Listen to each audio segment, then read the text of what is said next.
श्री अमीय रमन जी, कार्यकारी अध्यक्ष, भारत पेंशन समाज के joint secretary general Shri अमीय Raman ji, सुनने में कितना अच्छा लगता है। आप भी उसे विकास का उसका हिस्सा बनिए और ये जितना मेहनत करते हैं 9 बजे रात को बैठ के, जो अभी 4-4 वीडियो बना है या कोई भी बात होती है फ़ोन करते हैं, उस समय आदमी वीडियोग्राफी करता है, उसका एडिटिंग करता है और 12 बजे रात को अगर आपके पास प्रयास रहता है कि आप 12 बजे रात को आप देख, 12 बजे दिन सुबह उठिए, जानिए, उससे सीखिए।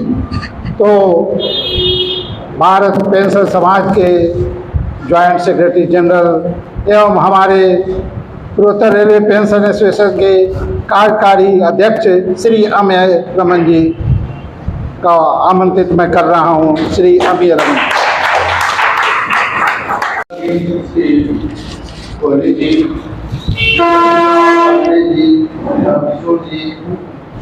गुप्ता जी, राजेश कुमार श्रीवास्तव जी, सामने बैठे हुए विजय शाखा के सम्मानित पदाधिकारी, सदस्यों, माननीय सदस्य,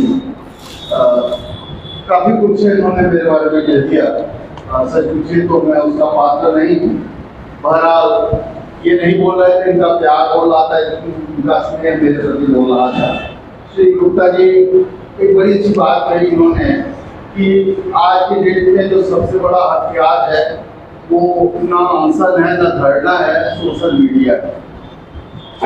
सोशल मीडिया मतलब क्या? व्हाट्सएप। सोशल मीडिया मतलब क्या हुआ? यूट्यूब। सोशल मीडिया मतलब क्या हुआ? फेसबुक। ठीक है ना? तो देखिए, ऐसा है कि वक्त के साथ बहुत सारी चीजें बदलती जाती हैं और इंसान की फितरत ये होनी चाहिए कि हमको भी अपने को वक्त के साथ बदलना है। कभी आपने सोचा था कि आप के पास एक आइडेंटिटी कार्ड रहेगा, उसका नाम आधार कार्ड रहेगा? कभी सोचा था आपने? नहीं ना। अब अगर बगैर आधार कार्ड के आपका काम चलने वाला है? क्यों? हाँ ना बोलिए थोड़ा। कोई आदमी यहाँ पर ऐसा बैठा हुआ है जिसके पास पैन कार्ड ना हो? सबके पास है ना? सबके पास है। आज की डेट में सब्जी मार्केट में निकल जाइए तो आलू बेचने वाला भी एक छोटा सा स्कैनर लगाया रहता है और कहता है भाई कैश नहीं है तो इसी पर पेमेंट कर दीजिए। सही बात है कि नहीं है? ये बताइए कि आप अपने को कब तक डिजिटल पेमेंट से दूर रखिएगा, कब तक आप अपने को व्हाट्सएप से दूर रखिएगा, कब तक फेसबुक से दूर रखिएगा? ये पॉसिबल हो पाएगा? ये तो पेंशनर्स एसोसिएशन को आप धन्यवाद दीजिए कि आज के डेट में आप लोग, बहुत सारे लोग जो है फिजिकल पास पा रहे हैं कागज वाला।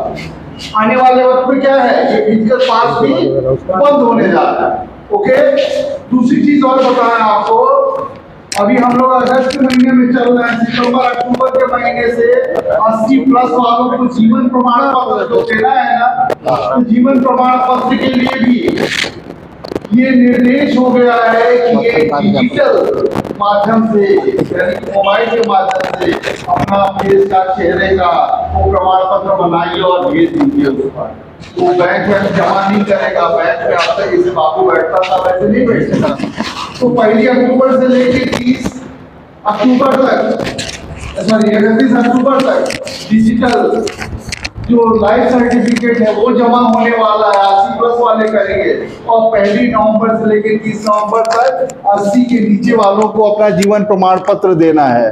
अब ये बताइए, अगर जीवन प्रमाण पत्र आपका सबमिट नहीं हुआ तो दिसंबर या जनवरी के महीने का पेंशन आपका रुकेगा कि नहीं रुकेगा? रुकेगा ना। तो कहने का ये मतलब क्या है कि आपको वक्त के साथ चलना है। अब थोड़ा ईमानदारी से बताइए कि यहाँ जितने लोग हैं इसमें से कितने लोग व्हाट्सएप देखते हैं रोज खोल के? ईमानदारी से बताइए। वेरी गुड, बहुत बढ़िया, बहुत बढ़िया। बहरहाल हम ज्यादा एक्सपोज नहीं करेंगे, जो लोग नहीं देखते हैं उनसे भी मेरा आग्रह है कि ज्यादा नहीं 10 मिनट के लिए उसको खोल के देखा कीजिए।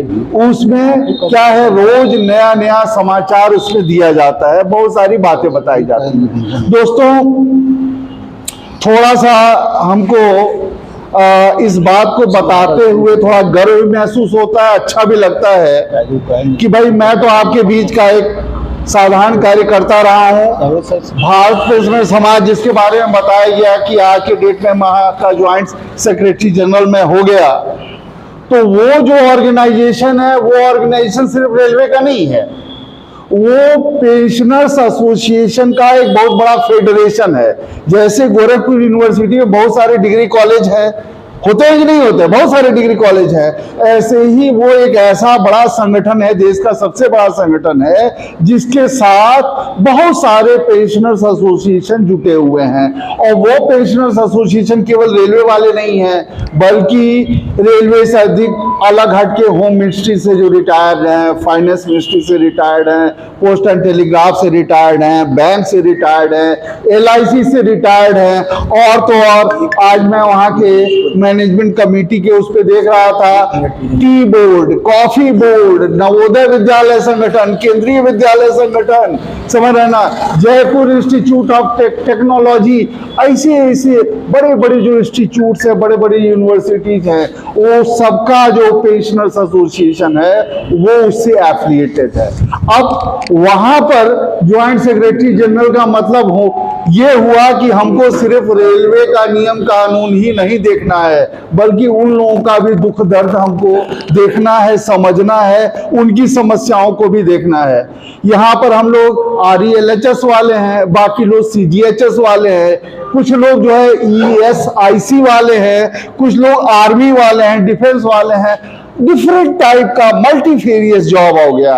मल्टीफेरियस जो एसोसिएशंस है उनके कार्य प्रणाली को स्टडी करना पड़ रहा है, लेकिन थोड़ा सा सुकून मिलता है, थोड़ा सा गर्व होता है कि जितने सारे एसोसिएशंस हैं उन एसोसिएशंस में अपने पूर्वोत्तर रेलवे पेंशनर्स एसोसिएशन में आज के डेट में ग्रीवांसेस जो है वो सबसे कम है बाकी जगह की अपेक्षा। इसके लिए आप ताली बजा सकते हैं दोस्तों, सबसे कम। पहले मैं था रात के 12 बजे तक पता लगा छपरा से 10 टू कंप्लेंट आ गया, बलिया से 10 टू कंप्लेंट आ गया, सीतापुर से आ गया, उन सब में डिक्टेशन देता रहता था, सीपनग्राम में लोड करता रहता था। आज के डेट में उन जगहों पे पूछता हूँ भैया कोई ग्रीवांस है, तो लोग बताते हैं भैया कोई ग्रीवांस है ही नहीं। कहने का मतलब क्या है कि लगभग सारे ग्रीवांसेस का डिस्पोजल एक तरह से हो गया है। ये एक बहुत बड़ी बात है। और इसके पीछे वजह क्या है? वजह इसका जो मेन जो इसका रीजन है वो यही है कि हम लोग रेगुलर मीटिंग करते हैं। 17 तारीख फिक्स है मीटिंग का, तो 17 तारीख को मूसलाधार बारिश भी होता रहेगा तो भी भीग के लोग आएंगे और अपना मीटिंग करेंगे। सही कह रहा हूं, गलत कह रहा हूं? अगर बुलेटिन निकलना है, साल में 4 बुलेटिन निकलना है, तो 4 का चारों बुलेटिन अपने टाइम पर निकलेगा ही निकलेगा। समझ लेना, व्हाट्सएप पे मैसेज देना है तो मैसेज दिया ही जाएगा, यानी कि कहीं कोई कोताही नहीं है। और सबसे बड़ी जो चीज है जिसके लिए हम अपने महामंत्री जी मुन्नीलाल गुप्ता जी और भी तमाम वरिष्ठ पदाधिकारियों को का धन्यवाद करते हैं, वो ये है कि आप लोगों की एकता की वजह से जो हमारा कार्मिक विभाग है, सीपीओ ऑफिस के जो कार्मिक अधिकारी है, प्रमुख मुख्य कार्मिक अधिकारी हैं, सीपीओ एडमिन, वो क्या करते हैं, वो हम लोगों को बुला के हर 2 महीने पे एक बार मीटिंग कर रहे हैं, न्योता देकर बुला के मीटिंग कर रहे हैं और पूछते हैं कि बताइए आपकी क्या समस्या है। क्यों सर? अगला ड्यू हो गया, फिर अगला ड्यू होगा, डेट फिक्स होने जा रहा है। तो कहने का मतलब क्या है कि जिस समस्या का समाधान हम लोग नहीं कर पाते हैं उसको वहां पर हम लोग बातचीत करके उसका समाधान करते हैं। और वो भी ऐसा नहीं कि आ गए और 5 मिनट में निपटा दिया, नहीं, वो बाकायदे 2-2 घंटे की 1.5 घंटे की लगातार मैराथन मीटिंग चलती है। सीपीओ साहब सारे बाबुओं को, सारे अपने ऑफिसर्स को बुला लेते हैं और इस तरह करके समाधान होता है। सही बात है। तो ये आप लोगों की एकता का परिणाम है। लास्ट में दोस्तों, हम कुछ नियमों की चर्चा हमेशा किया करते हैं, आज भी कुछ चर्चा करेंगे। पिछले बार मीटिंग में हमने कहा था कि 31 अगस्त, आज 17 तारीख हो गया, अभी 13-14 दिन बाकी है। 31 अगस्त एक डेडलाइन है, एक अंतिम लास्ट डेट है उन लोगों के लिए जिनका अपॉइंटमेंट 22/12/2003 से पहले नोटिफाइड वैकेंसीज के अगेंस्ट जिनका अपॉइंटमेंट हुआ था और वो एनपीएस में आ गए हैं। अगर वो 2 लाइन लिख के दे देते हैं तो उनको क्या होगा, ओपीएस की सुविधा मिल जाएगी। 31/8 याद कर लीजिएगा। दूसरा, अभी हमने वीडियोस के भी माध्यम से प्रचारित किया है कि रिटायरमेंट के टाइम में बहुत सारे लोगों का जब रिकॉर्ड की स्क्रूटनी की जाती है तो उसमें देखा जाता है कि इस बंदे ने प्रमोशन के टाइम पर जो एक विकल्प दिया जाता है ना कि इंक्रीमेंटल डेट से आप पे फिक्सेशन कराएंगे अथवा प्रमोशन डेट से कराएंगे, बहुत सारे लोग वो विकल्प देने से चूक जाते हैं अथवा देते हैं तो विलंब से देते हैं अथवा सब कुछ किए हैं उनके पास सबूत नहीं है और वो रिकॉर्ड से गायब है। तो ऐसे कंडीशन में क्या होता है, रिटायरमेंट टाइम में अच्छा भला लाखों रुपए की रिकवरी बनती है और जितना उम्मीद लगा के बैठे रहते हैं कि भैया 30,000 हमको पेंशन मिलेगा, पता लगा 30,000 से वो घट के 28,000 पेंशन मिलता है। तो इसके लिए भी पेंशन मंत्रालय ने एक पत्र निकाला है, रेलवे बोर्ड ने भी उसको परिचारित किया है। वो पत्र जो है वो 4/7/2023 को निकला है, 4 जुलाई को निकला है और उसका लास्ट डेट 3 महीने का है, लिहाजा 3/10/2023 उसका लास्ट डेट है। अगर कोई आदमी आपसे अपना विकल्प दे देगा तो उसका पे फिक्सेशन क्या होगा, फिर से रिकास्ट कर दिया जाएगा और जो रिटायरमेंट के टाइम में जो कटौती होने वाली थी वो कटौती नहीं होगी, बल्कि उस कटौती से उसकी बचत हो जाएगी और साथ ही साथ जितना उसको क्या कहते हैं कि पेंशन मिलना है उतना पेंशन मिलेगा। और लास्ट में एक और नियम है, इसको भी हमने काफी वीडियो से प्रचारित किया है। वो नियम ये है कि कभी कभार ऐसा होता है कि प्रशासनिक गलती से कोई इंक्रीमेंट एक ज्यादा मिल गया और लास्ट में जब चेकिंग होती है तो क्या होता है कि वो पकड़ में आता है कि ये इंक्रीमेंट गलती से मिल गया, तो अच्छी भली रिकवरी हो जाती है। उसके लिए भी वित्त मंत्रालय ने कहा है कि ऐसे मामलों में रिकवरी ना की जाए बल्कि ऐसे मामलों में माफ़ी कर दिया जाए और माफ़ी के लिए हम अनुमोदन देने के लिए तैयार है। डिपार्टमेंट प्रस्ताव भेजे, हम माफ़ी कर देंगे। हमारे बहुत सारे लोगों को ये पता ही नहीं है, इसलिए हमने इसका प्रचार किया कि लोगों की जानकारी में आ जाए कि अगर किसी का at the verge of retirement last moment में रिकवरी का मामला बने तो वो कहे कि नहीं, वित्त मंत्रालय का ये निर्देश है कि ऐसे मामलों की माफ़ी की जाएगी, हमारा माफ़ी के लिए मामला भेजा जाए। तो ये मैं जागरूक कर रहा था दोस्तों। ये तो कुछ नियम की बातें हुई। सबसे बड़ी जो चीज़ है वो ये है कि आप अपने अंदर एक आशावादी दृष्टिकोण पैदा कीजिए, कभी भी निराशाजनक बातें मत किया कीजिए। निराशाजनक बातों का मतलब क्या हुआ, अगर आपके साथ कोई ऐसा मित्र है जो हर चीज़ को उल्टे नज़रिए से देखता है, नकारात्मक भाव से देखता है, तो उससे थोड़ी दूरी बनाइए। आप उन लोगों के साथ उठना बैठना शुरू कीजिए जिनके अंदर आशा की किरण है, उम्मीद है, हर चीज को वो सकारात्मक भाव से देखते हैं, है ना। तो ऐसे लोगों का संगत कीजिएगा तो जानते हैं आपको एक बहुत बड़ी ऊर्जा मिलेगी। दूसरी चीज़ है, सेहत के प्रति जागरूक होना बहुत ज़रूरी है।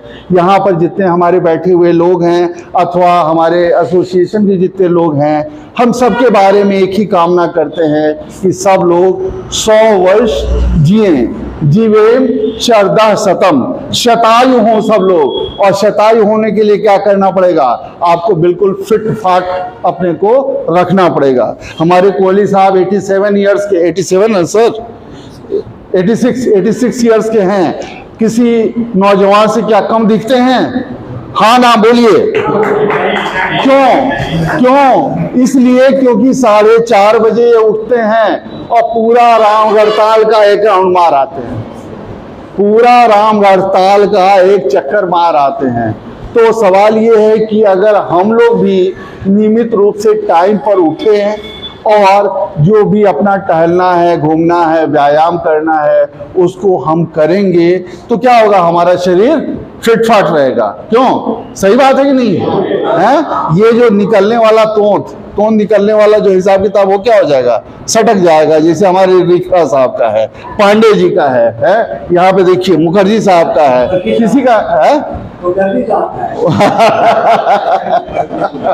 तो बहरहाल, तो हम लोगों को क्या करना है कि हम लोगों को सुबह के समय कम से कम आधा पौन घंटा, कम से कम मिनिमम आधा घंटा जो है वो टहलते ही रहना है, टहलना है, बड़ी तेजी के साथ टहलना है, ताकि शरीर का जो कुछ फैट है वो जले और हम स्वस्थ रहे, सांस वगैरह की परेशानियां दूर हों। ये सब अगर हम करते हैं तो हम स्वस्थ रहेंगे। और कोई दिक्कत क्या, टहलने में परेशानी है क्या? नहीं है, नहीं टहलते हैं तो आपको डंडा ही है। एनीहाउ दोस्तों, ये देखिए एक बात बताया आपको, एक बड़ी बारीक चीज बताना चाहते हैं। आप सबके घर में नाती पोते हैं, सही कह रहा हूं या गलत कह रहा हूं? सबके घर में है और सब अच्छे अच्छे स्कूलों में पढ़ते हैं। बच्चा पैदा नहीं होता है, 4 साल का होता नहीं, आप उसका जो एडमिशन है जब कराते हैं तो 20,000 30,000 रुपया दे के कराते हैं, आम जो प्रचलन है। सही कह रहा हूं या गलत कर रहा हूं? नहीं 20-30,000 कराते, 10-15,000, लेकिन 1,000 रुपया दे के कराते हैं। और वो छोटा बच्चा स्कूल में जाता है तो क्या है, उसको सिखाया जाता है वही ABCD क ख ग घ, यही तो सिखाया जाता है ना। A for Apple, B for box, यही तो सिखाया जाता है। ये बताइए कि आपके, हम तो नाती पोते की बात कर रहे हैं, क्या आपके बेटे बहू इतने क्वालिफाइड नहीं है कि बच्चों को ABCD पढ़ा सकें? है ना? लेकिन फिर भी आप बच्चों को भेजते हैं। क्यों भेजते हैं? इसलिए कि उस बच्चे को स्कूल में जाएगा तो एक संगत मिलेगा। क्या मिलेगा? संगत, एसोसिएशन मिलेगा, और बच्चों को देख के उसके साथ उसका जो टैलेंट है, उसकी जो प्रतिभा है, वो क्या होगी, विकसित होगी। वहां पर अच्छी बातें की जाएगी तो क्या होगा, उस बच्चे के जो दिमाग में भी अच्छे भाव आएंगे। तो दोस्तों, ये तो बच्चों के साथ हो गई। आपके साथ क्या है? आपके साथ रोज तो स्कूल जाना नहीं है, महीने में एक दिन 1 से 1.5 घंटे के लिए यहाँ पर क्या करना है, आना है, मीटिंग अटेंड करना है। और यहाँ पर जितने भी लोग हैं सबके सब, क्या कोई एकदम मुर्दनी चेहरे लिए हुआ कोई आदमी यहाँ दिखाई दे रहा है? सबके सब मुस्कुराते हुए है कि नहीं है? बोलिए, है ना? तो यहाँ पर जब आप आएंगे तो ऐसे ही लोगों का मुस्कुराता हुआ चेहरा मिलेगा। सबके अंदर एक उम्मीद की किरण दिखाई देगी, सबके आंखों में एक चमक दिखाई देगी। और ये जो ऊर्जा है, ये जो स्वतः स्फूर्त ऊर्जा है, इससे आप अछूते नहीं रहेंगे। निश्चित रूप से आपका भी इसके ऊपर प्रभाव पड़ेगा और आपकी भी जो आयु है, आपकी भी जो क्षमता है, आपकी जो ऊर्जा है, वो भी बढ़ेगी। इसमें कोई दो राय नहीं है। तो दोस्तों, ये हमारा कुछ संदेश था।